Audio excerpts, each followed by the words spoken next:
Welcome back to Duels and Destinies, everybody. Yeah, let's go with that. 3, 2, 1, go.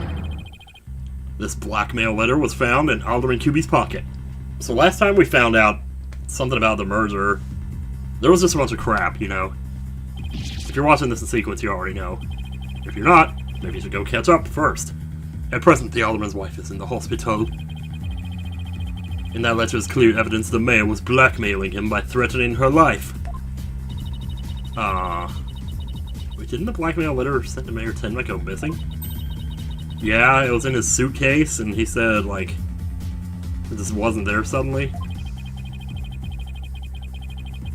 And altered it to make it look like he...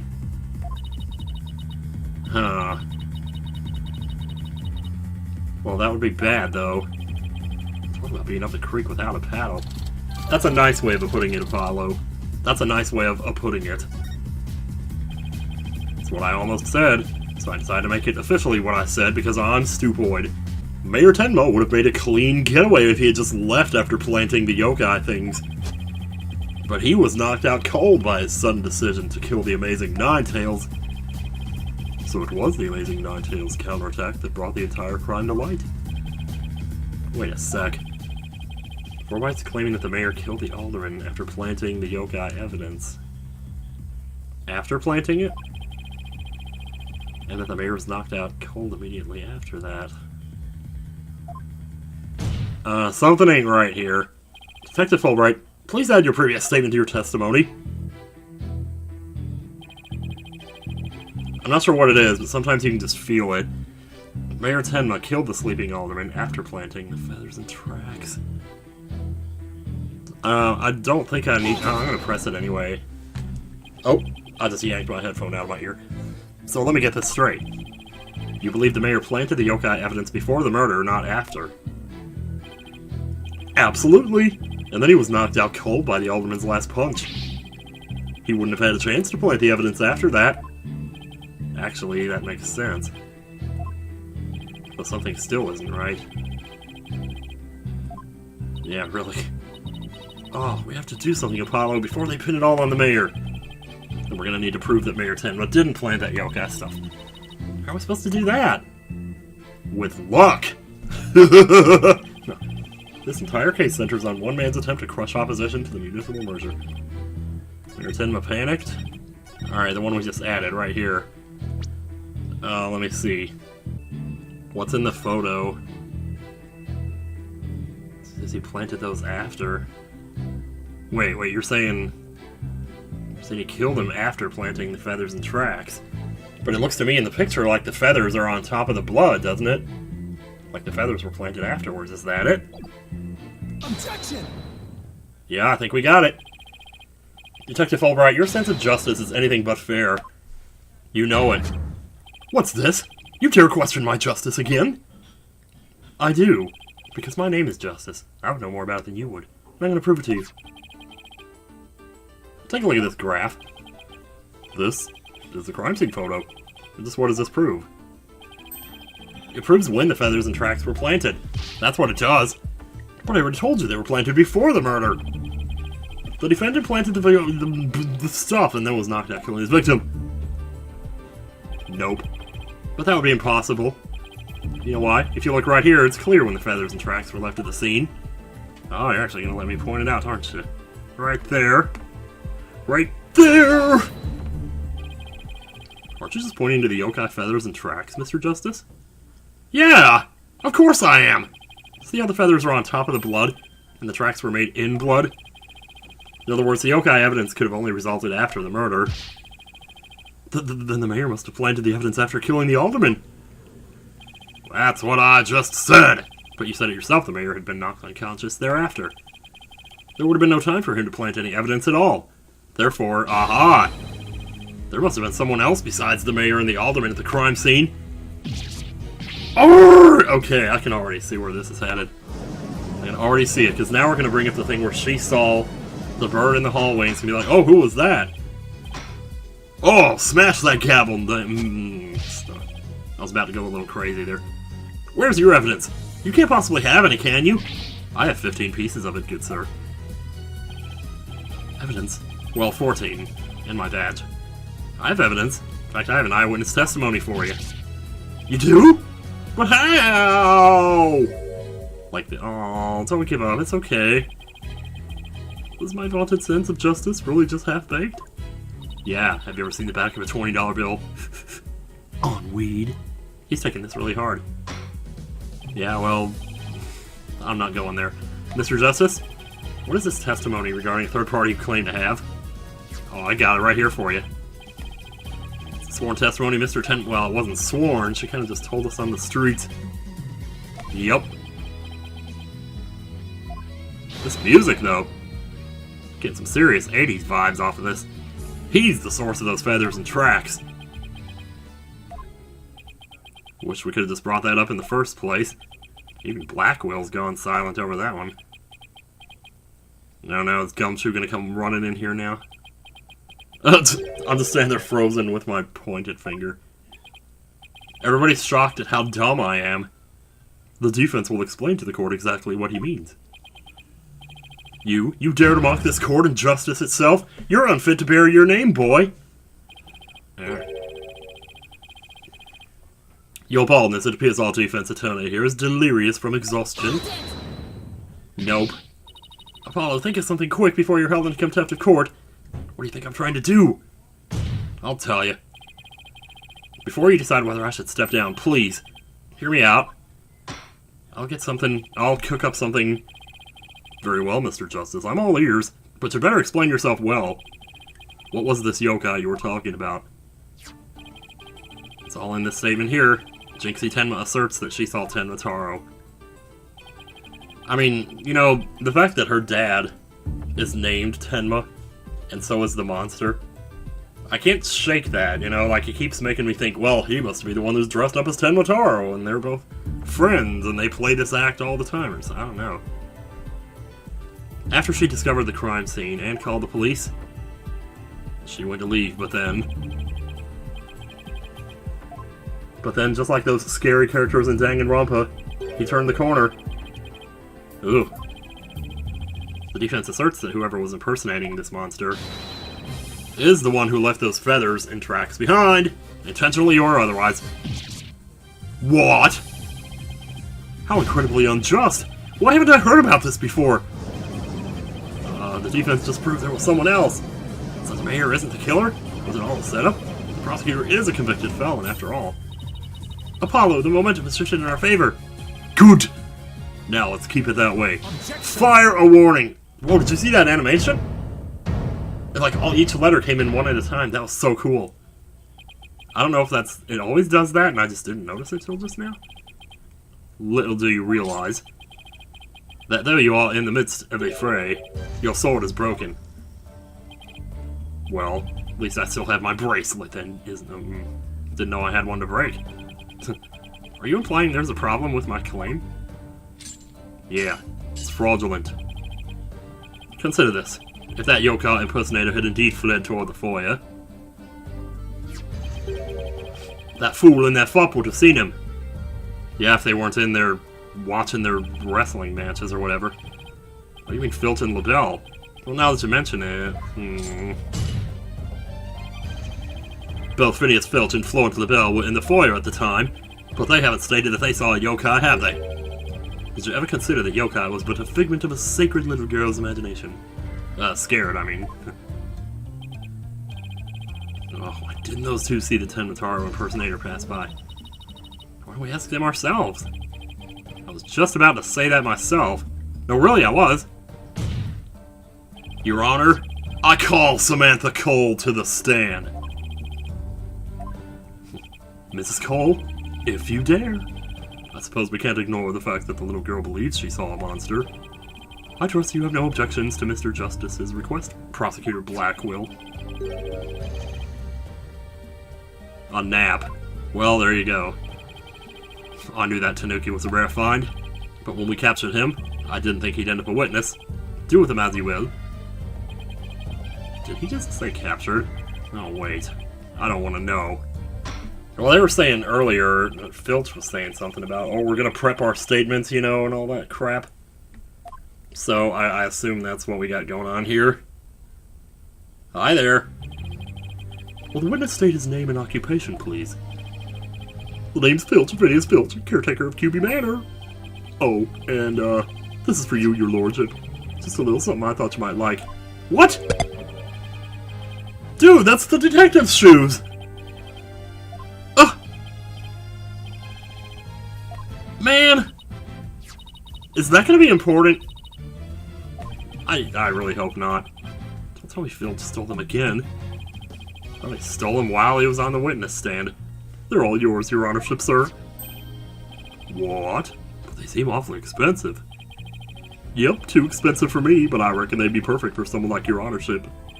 Your honorship.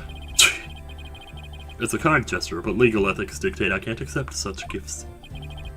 Oh, ethics, schmethics. Just take them if you want them. Polish them up real nice for you, too. What a brown noser! Jeez. I'm sorry about the shoes, Mr. Filch, but I will accept your testimony. Can you give me that? Yeah.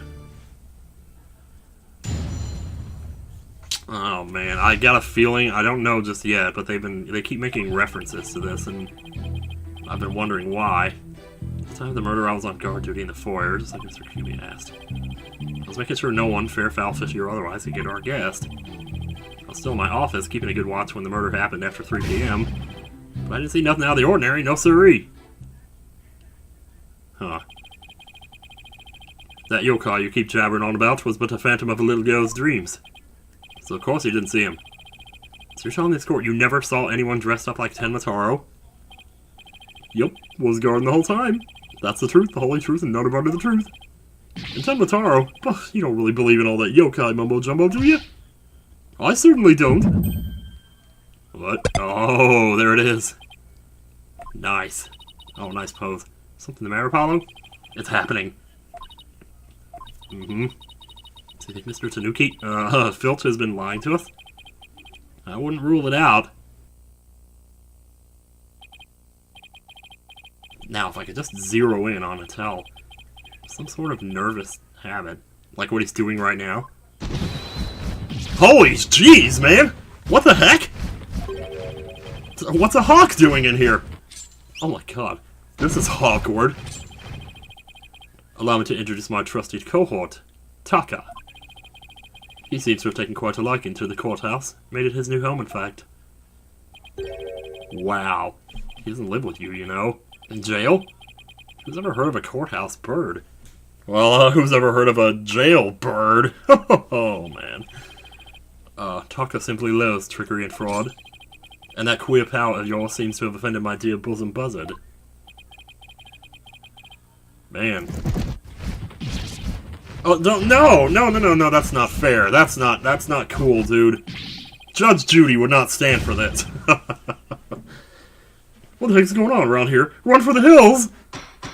You better run for the hills and take those shoes with you. No pets or other animals allowed in the courtroom. Thank you. Oh. Oh, somebody help! Oh, that thing has dug his claws in. He's merely having a bit of a sport. He won't harm you save when truly famished. In that case, Prosecutor Blackwell, you will ensure your feathered friend is properly fed. Looks like we have to do this the old-fashioned way. We'll be fine. I think. If there was someone dressed as Tenma Taro there, Filch should have seen him. We'll just have to put our faith in Jinxie's statement for now. Ooh, okay, maybe it is what I'm thinking. They keep talking about the staff, right? And they say the staff made a sound. So even if he didn't see him, he should have been able to hear it, right? That's kind of what's been in the back of my head, and when they said Jinxie's statement just now, maybe that's what got me back to thinking, well, maybe that is what we're going with. I don't know, though. At the time of the murder, I was on guard duty in the foyer. Just like Mr. QB's asked. I was making sure no one, fair, foul, fishy, or otherwise, even our guest. Still in my office, keeping a good watch. What was the time for the wrestling match thing he was watching? Yeah, let me see that again. Was there a time on it? Yeah, it's 3 o'clock. Okay, so there's that, too. We could present that like, oh, you were distracted because you were watching the thing. Let me just back out of that for a second and see. I didn't see nothing out of the ordinary, no siree. Well, it's probably because he says... It seems weird he mentions the time on this one. It's almost like they're trying to remind you, hey, this is what you're looking for here, or something. I'm gonna try it. Objection! Nice! Don't lie to the court like that, Mr. Filch. Hey, it ain't right to bushwhack a fella like that! Boy, the vocabulary in this game has been quite outlandish, I must say. Unfortunately for you, I have evidence that proves you're lying. If you look at this TV listing here, you'll see that at the time of the crime, there was a pro wrestling match scheduled. Something you'd never miss. Oh! I didn't watch that one, no siree! I was doing my job just like I was supposed to. This guy doesn't know when to give up. This guy's incorrigible. Mr. Filch, someone even circled the match. It was you, right? Yipes! Not only that, you... excuse me, hiccup. You even told me you watched it. You said, and I quote, "It was a complete disaster." You said you could do better than they could. So what of it? So do you admit to slacking off? Or do you admit to something that rhymes with that, because that's far more likely? I'm one of the professional types too. I knew double duty watching TV in the foyer at the same time. Well, I could believe that actually, because I do it all the time. I watch Dexter and practice Celeste. The only thing Filch can claim to be a professional of is professional thief. And that he does pretty well. I'll give him that. You would have this court believe the witness was slacking off? That's correct, Your Honor. He claims to have been watching TV and the foyer at the same time. But that's nothing but a bald-faced lie. Bald-faced. Like me, you say? Oh. And in that case, let's see what evidence you can offer. You claim Mr. Filch is lying about watching TV and the foyer simultaneously. Now prove it. Oh. Okay. Let me see. So when he says watching TV, I assume he means, like, in that little room, caretaker's office. Yeah, it even says TV there. Oh, well, hell. If he was facing the TV... Yeah, never mind, we got this. Shoot. Please take a look at the direction the TV is facing in this diagram. Now, unless Mr. Filch has eyes where his right ear should be... I think it'd be impossible to watch the foyer entrance and the TV at the same time. Eyes where his right ear should be. Why is that so funny? You were slacking up. Oh, the bag's out of the cat. I mean, other way around. Oh, this is too much, man. This is not happening. I need some Alka-Seltzer. Order! Knock it off! Sorry, I'm gonna do that like every single case at least once. Well, Mr. Justice, is Mr. Filch's less than stellar work ethic relevant to this case?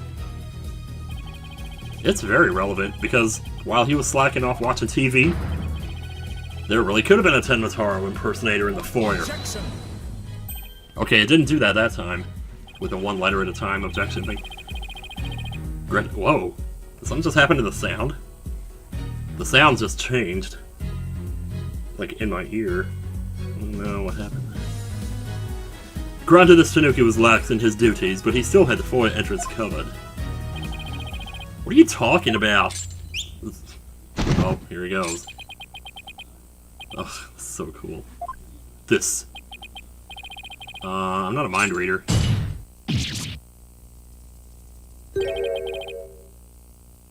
Auditory sense. His eyes may have been slacking off, but his ears were still... Okay, here we go. This is it. They were. But of course they were. That's it. Yeah. Oh, but you already admitted to slacking off. Now you say you weren't. My eyes might be lazy, but my ears ain't. I would have hurt anyone in the foyer. You see, the foyer floor and stairway get all creaky squeaky when someone walks on them. Creak, creak, creak. Loud enough to wake the dead, I reckon. So you're saying you didn't hear anybody walk by? Yup, my ears are working full time, so who's the liar now? You know, good shyster. Shyster. A lying thief calling me a shyster. That has to be the low point of my fledgling career. Gotta hand it to you, Mr. Blackwell, sir. You really are something else. I mean, you don't miss a thing. And then bags under your eyes. They're darker than mine. Oh. Fair warning, Mr. Filch. Taka is particularly fond of Tanuki. Should you lie to this court again, you may suddenly find yourself on the menu. Oh god. Yes, get him! Cheering for the bird now. The witness will henceforth testify truthfully under penalty of painful bird attacks. Or better yet, Bowser's painful fortress. And with that in mind, the court requests that the witness revise his testimony accordingly. Oh man, you were so going down. Ears working overtime. It's true, I was watching a pro wrestling match on the opposite TV. My eyes might have been slacking off, but my ears, they were working overtime. The floor there's all creaky squeaky like. No way I could have missed someone walking by. So you see, there were no Tenmataro in the foyer. Oh, I beg to differ, Sonny. Superstition is the religion of feeble minds. Understand? That's a good one. A simple, rational explanation is best. Forget yokai, demons, and such. We must use common sense, for lacking that our entire world would be put upside down. Yeah, stranger things have happened, sir. Says the convict prosecutor, who is totally assigned at the end of times for the legal world. I can't read. And besides, if there were any yokai roaming around, I'd nab them and sell them to the zoo. The zoo. Never thought I'd get to use that one again. I wonder whether Jinxie was just seeing things. That seems to be the general consensus, but I'm sticking to my guns. But if we can't prove that she saw Tenmataro, the mayor's sure to be convicted.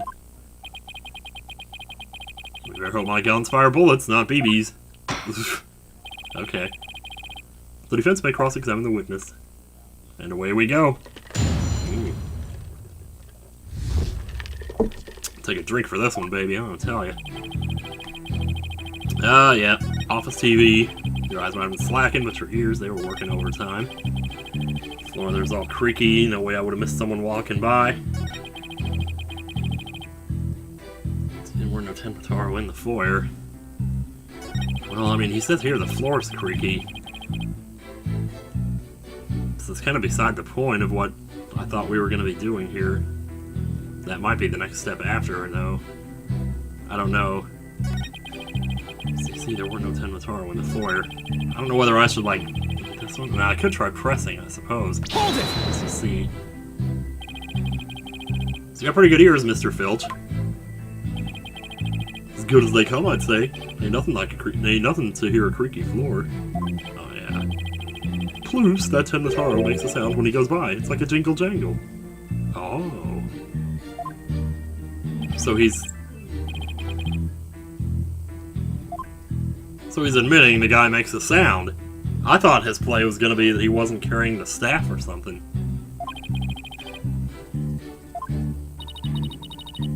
What's he talking about, Apollo? Beats me, but I guess Tenmataro has a staff that makes noise. Come think of it, didn't Jinxie mention something like that too? Yeah. Well, Mr. Justice, Mr. Filch says Tenmataro jingle jangles. Would you consider that vital information? It has to be, right? But that only lends credence to his statement, though, which is that if the guy was there, he would have heard it. I don't know how much that's really going to help us, but... Okay, well now wait a second, though. There were no Tenmataro in the foyer. Well, we just added this one. Tenmataro was to pass by. His staff would have gone jingle jangle. I'm gonna try pressing this. I'm not sure where we're headed with this here. I thought I had it down, but I'm not. Ugh. Tenmataro staff makes a distinctive sound. Yup, like a jingle and a jangle. Wait, Jinxie said something like that? Something about Tenmataro making a jangly sound. I think we're missing something here. I can't quite put a finger on it. Perhaps I should take a look at the court record again. Yeah, I mean... no Tenmataro in the foyer. Let me go back for a second. Alright, so what do we have in here that pertains to Tenmataro? We have the scroll. Wait, okay, legend scroll.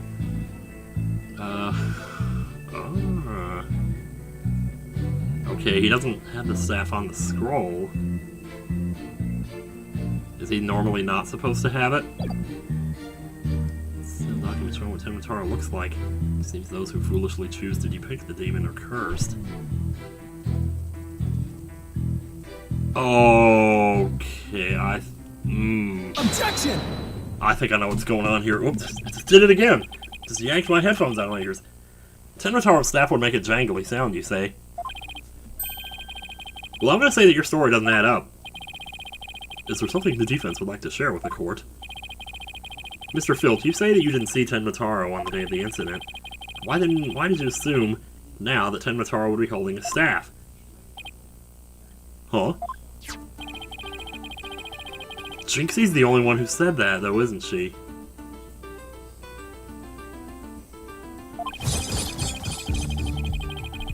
So that's what it is. How does he know about the staff in the first place? Objection! Well, I came about that kind of roundaboutly, but it's a classic case of Lucagen. I got there with the wrong logic, but ended up with the right answer. The point is that Tenmataro doesn't use a staff. Not normally. What are you talking about? Only this! You see, this is the only known document depicting Tenmataro. Is there a staff in that picture, Mr. Filch? Do I look excited, Clump? You're right, there's no staff. Not even a cane or a walking stick. Uh-oh. So the question is, why does the witness think Tenmataro uses a staff? I believe the answer will overturn the prosecution's case on the most basic level. Well, now, this is getting interesting. Alright, Mr. Justice. It's time to show the court where you're going with this. Okay. Please tell the court why Mr. Filch believes Tenmataro carries a staff. Filch is a scatterbrain. He actually saw Tenmataro. Well, Jinxie said she saw him with a staff. So, probably the one in the house had a staff. And that would explain why he... That would actually prove that he saw him, because he saw one with a staff. And he already admitted that he thought Tenmataro had a staff, which is not true. So by saying this, we're not only saying, okay, you did see him, we're also saying you saw a fake one or something. Mr. Filch actually saw Tenmataro right after the crime occurred. That's the only way he could possibly know about the staff. Busted again! Oh, wow! Oh, damn. Yes! How'd that feel, Black Will? How's that floor taste? Not so fun when you're on the receiving end of the blade, is it? Admitted, Mr. Filch. You did see Tenmataro that day. Man, what a moment. Oh, this music is so goddamn good. It always is in these games, though. The music is always awesome. I'm begging you, please don't make me say it! I will make you say it, sir. But clearly, you did see Tenmataro. Yes, you did! Yes, you did! Yes, you did, Brad! Stop stalling and testify to that fact. No can do, no way, no how. You ain't got no idea how terrifying he can be. He? Mr. Filch still won't admit seeing Tenmataro, even though everyone already knows he did. The question now is why? He doesn't want to...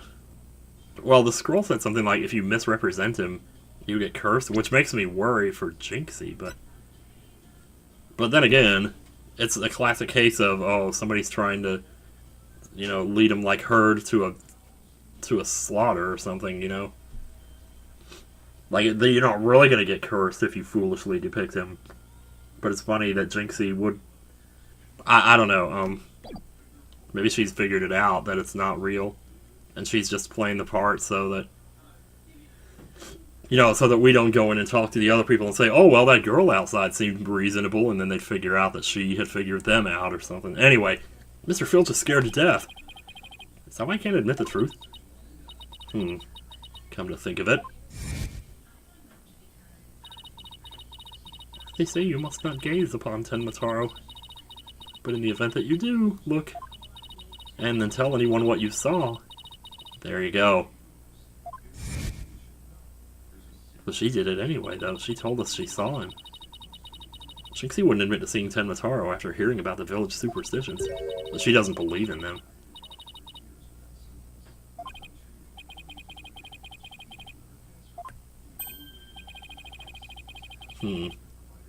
Maybe she does, and she was just willing to make that sacrifice, but I seriously doubt it. This guy, on the other hand, holy shit. Yeah, let me just lay it out for you here, Judge. The people of Nine-Tailed Vale believe some pretty strange things. And their superstitions may be the reason our witness here can't admit the truth. It's true that he really did see Ten Mataro. Darn straight, that's why. It's all right here. Do not gaze upon Ten Mataro. Oh, jeez. There's a list of them? Ugh. Wow. Ignoring the superstitions would cost you your soul. See, that's why us folks in Nine-Tailed Vale can't talk about seeing Ten Mataro. Alright, I need to look at that again. I only read the first one. That clears up one mystery. Wait, let me get in there and see. Filch superstitions: do not tell others if you see him. Well, do not gaze, first of all, then don't tell others if you see him. Ignoring the superstitions will cost you your soul. There is, however, one way to save it: your immediate departure from the village. Freeing him will bring ruin upon the village. Okay. So what does that merger mean, then, I wonder? Like, if they merge together, does that mean it brings ruin upon the town that merged with them as well? I don't know. Killer took advantage of the superstitions by wearing a Ten Mataro costume. They knew that way no one could talk about him, so it was as if he never existed. The defense holds that this Ten Mataro impersonator is the true killer. What? All that zoom out, though.